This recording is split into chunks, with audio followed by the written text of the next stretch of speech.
costa se eleva de la gloria al reino, libre de ataduras nativas o extrañas, guardando en la entraña su prenda futura.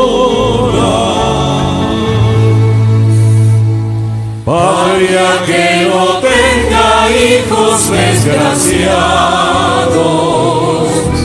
ni amos insaciados que usurpen sus bienes, pueblo soberano por su democracia,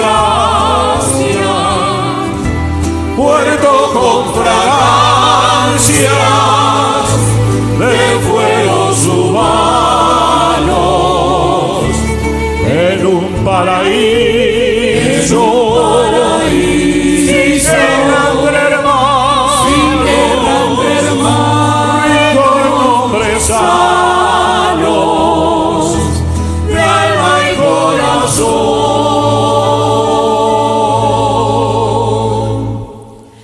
Con niños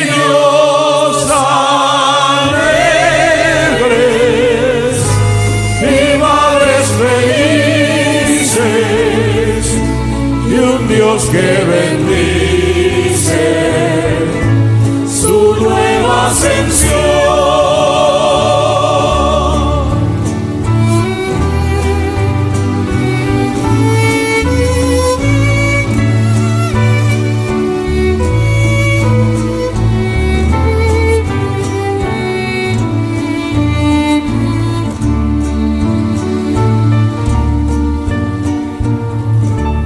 Patria sin muralla para el pensamiento, libre como el viento sin miedo a metralla.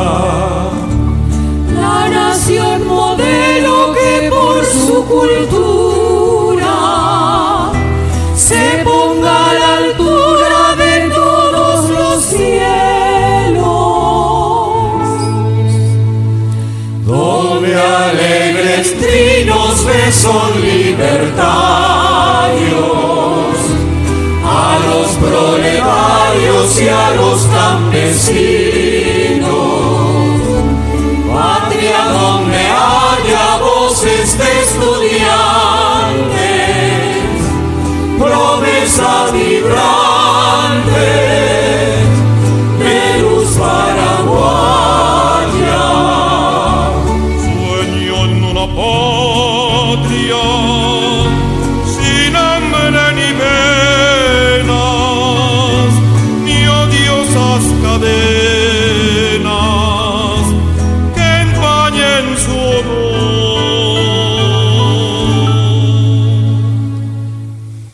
Donde viene y bebe, sin sangre ni luto, bajo su impoluto